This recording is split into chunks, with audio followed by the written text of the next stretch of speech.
नमस्कार दोस्तों, स्वागत है आप सभी लोगों का आज के इस न्यूज ब्रीफ में, जहां हम देखेंगे जो भी एग्ज़ाम के पॉइंट ऑफ व्यू से इम्पोर्टेंट करंट अफेयर रहेंगे, जो वो न्यूज़पेपर में आए होंगे या फिर कहीं भी आए होंगे, जो अपने एग्ज़ाम के लिए बहुत इम्पोर्टेंट होंगे, चाहे प्री हो, मेंस हो, व्यापम हो, किसी स्टेट के एग्ज़ाम हो, सभी के लिए इम्पोर्टेंट है। तो सबसे पहला है अपना कि देश के 25% हाईकोर्ट के 13% जजों ने किया है अपनी संपत्ति का खुलासा। ब्यौरा देने वाले सर्वाधिक जो होती हैं वो केरल, पंजाब और हरियाणा और दिल्ली के जज हैं।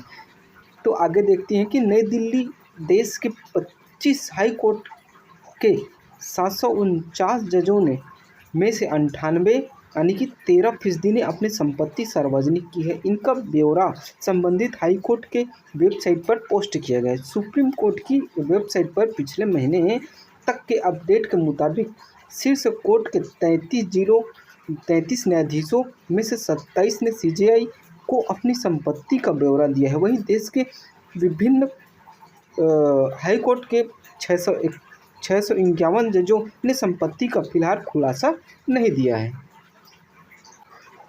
अनिवार्य करने की सिफारिश की थी संसदीय समिति ने। पहला है कि संसद की कार्मिक लोक शिकायत और न्याय समिति ने 1 साल पहले सुप्रीम कोर्ट और हाई कोर्ट के न्यायाधीशों की संपत्ति और देनदारियों की अनिवार्य घोषणा करने की लिए कानून बनाने की सिफारिश की थी। दूसरा ये है कि सुप्रीम कोर्ट ने 7 मई 1997 को तत्कालीन सीजेआई जे.एस. वर्मा की अध्यक्षता में बैठक में यह प्रस्ताव अपनाया था कि हर एक न्यायाधीश को अपनी व परिजन की अचल संपत्ति निवेश की जानकारी सीजेआई को देनी चाहिए।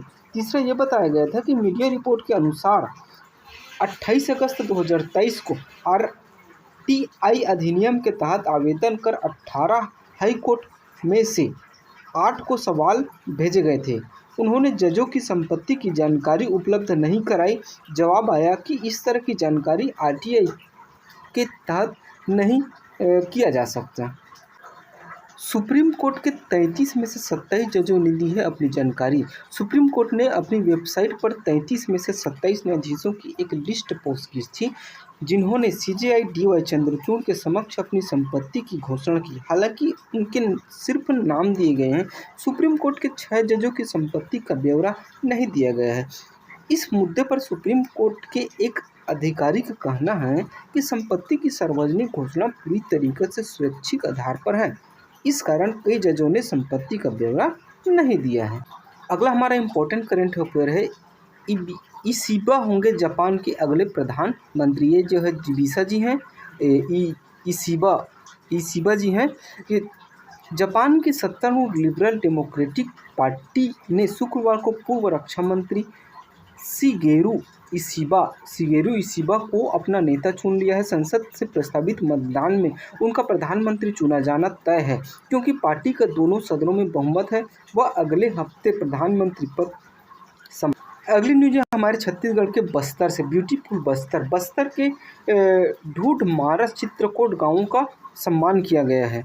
विश्व पर्यटन दिवस पर भारत सरकार के पर्यटन मंत्रालय ने बेस्ट टूरिज्म विलेज प्रतियोगिता 2024 के तहत बस्तर के चित्रकोट और ढूढ़ मारस गाँवों को विशेष सम्मान से सम्मानित किया। चित्रकोट को सामुदायिक पर्यटन मॉडल के लिए और ढूढ़ मारस को एडवेंचर पर्यटन में उत्कृष्ट प्रदर्शन के लिए यह सम्मान से सम्मानित किया गया। यह सम्मान नई दिल्ली में केंद्रीय पर्यटन मंत्री गजेंद्र सिंह शेखावत, जो कि हमारे केंद्रीय पर्यटन मंत्री है, पर्यटन विभाग के अधिकारियों व स्थानीय प्रतिनिधियों को दिया है। इस सम्मान मिलने पर सीएम अपने विष्णुदेव साय जी ने पूरे टीम को बधाई दी है। अगला हमारा करंट अफेयर न्यूज़ जो है बहुत ही इंपॉर्टेंट है, क्योंकि ये हमारे साइंस एंड टेक्नोलॉजी से जुड़ते हैं। चूहों में मिली पुराने घाव भरने में मदद करने वाली कोशिकाएं शरीर में ही मरहम, यानी कि 100 साल पहले अनुमान था, नए शोध ने इसे सही साबित कर दिया। तो आइए आगे बढ़ते हैं, इसके बारे में जानते हैं। करीब 100 साल पहले वैज्ञानिकों ने अनुमान जताया था कि स्तनधारियों के शरीर में ऐसी कोशिकाएं होनी चाहिए जो घाव भरने में मदद करती है। यह अनुमान अब सही साबित हुआ है। ऑस्ट्रेलियाई वैज्ञानिकों ने वयस्क चूहों की महाधमनी में ऐसी कोशिकाओं की खोज की है। इन्हें एंडोमैक प्रोजेनिटर नाम दिया है। वैज्ञानिकों का कहना है कि मानव शरीर में भी ऐसी कोशिकाएं हो सकती है। जैसे चूहों में स्वयं के घावों को भरने की कोशिकाएं होती है, वैसी मानव में भी स्वयं की घावों को भरने की कोशिकाएं हो सकती है। South Australian health and medical research institute के वैज्ञानिकों का शोध 9 साल में पूरा हुआ। नेचर कम्युनिकेशन जर्नल में छपे शोध के मुताबिक जब शरीर को ज़रूरत होती है, ये कोशिकाएं रक्त वाहिनियों को बढ़ाने में मदद करती हैं। चोट लगने या रक्त प्रवाह में गड़बड़ी पर ये सक्रिय हो जाती हैं। इनमें तेज़ी से वृद्धि होने लगती है और घाव जो है भर जाते हैं। डायबिटीज से पीड़ित चूहों को मिला आराम।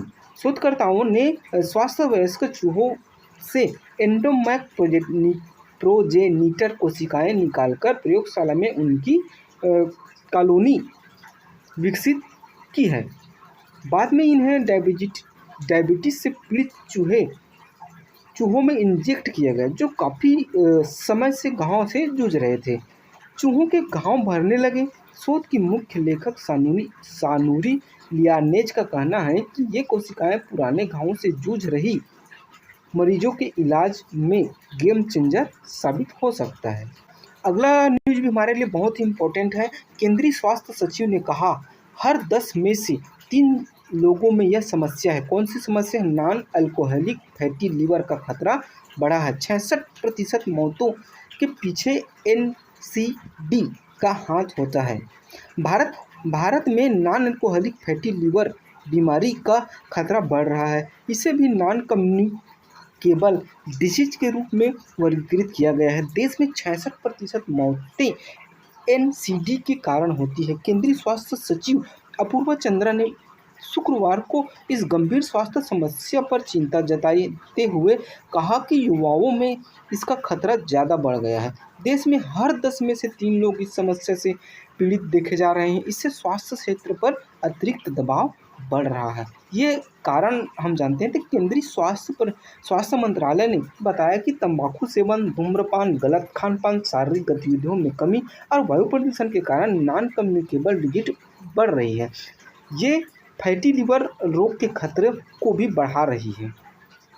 अगला हमारा इंटरनेशनल न्यूज़ है कि एशियाई नाटो गठित करना चाहते हैं।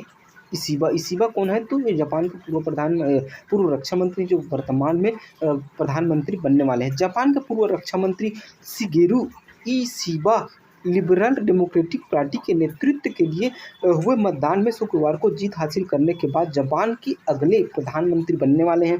अक्टूबर में संसद के फिर से शुरू होने पर इशिदा प्रधानमंत्री के रूप में पदभार संभालेंगे। पद के लिए 9 उम्मीदवारों में से इशिदा 215 वोट हासिल करने में सफल रहे। उन्होंने कट्टर राष्ट्रवादी आर्थिक सुरक्षा मंत्री साने ताकाची को केवल 21 वोटों से हराया। हमारा अगला इम्पोर्टेंट न्यूज़ है मिशन 2028। शुक्र मिशन भेजने में स्वीडन करेगा इसरो की मदद। चंद्रमा और मंगल के बाद इसरो शुक्र मिशन भेजने की तैयारी कर रहा है। इसमें स्वीडन सहयोग करेगा। हाल ही स्वीडन के विदेश व्यापार राज्य सचिव हाकन जेवरेल की इसरो अध्यक्ष एस स्वामीनाथन से भेंट में इस पर चर्चा हुई। स्वीडन मिशन के लिए हमारा अगला इम्पोर्टेंट न्यूज़ है कि मिशन 2028 शुक्र मिशन भेजने में स्वीडन करेगा हमारे इसरो की मदद। चंद्रमा और मंगल के बाद इसरो शुक्र मिशन भेजने की तैयारी कर रहा है। इसमें स्वीडन सहयोग करेगा। हाल ही में स्वीडन जो है सहयोग करेगा मिशन 2028 में। व्यापार राज्य सचिव हाकन जेवरेल की इसरो के अध्यक्ष एस स्वामीनाथन से भेंट कर चर्चा की। स्वीडन मिशन के लिए विशियन न्यूट्रिशन एनालाइजर उपकरण जो होती उपलब्ध कराएगा, जो शुक्र के वायुमंडल के साथ आवेशित और कणों की परस्पर क्रिया का अध्ययन करेगा।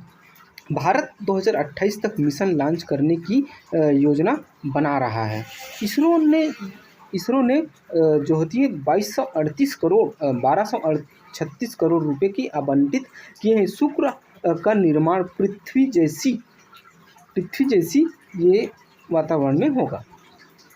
हमारा अगला महत्वपूर्ण न्यूज है मध्य जो होती है विश्व नवाचार रैंकिंग में भारत 39वें स्थान पर पहले से एक कदम आगे। पिछले साल जो होती है वो 40वें क्रम पर था विश्व नवाचार रैंकिंग में, इस बार 39वें क्रम पर आ गया है। जिनेवा का न्यूज है भारत ने काम करने के नए तरीकों से। अगला हमारा इम्पोर्टेंट न्यूज़ है अगला हमारा महत्वपूर्ण न्यूज है कि विश्व नवाचार रैंकिंग में भारत 39वें स्थान पर है, पहले से एक कदम आगे है।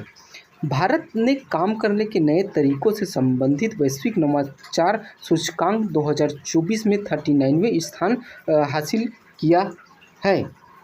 133 देशों की अर्थव्यवस्था के आकलन के बाद विश्व बौद्धिक संपदा संगठन ने यह रिपोर्ट जारी की है, जिसमें पहले स्थान पर है अपना स्विट्जरलैंड, द्वितीय स्थान पर है स्वीडन, तीसरे स्थान में अमेरिका, चौथे पर है अपना सिंगापुर और पाँचवें पर है ब्रिटेन, और अपना भारत जो है वो 39वें स्थान पर है 38 पॉइंट के साथ।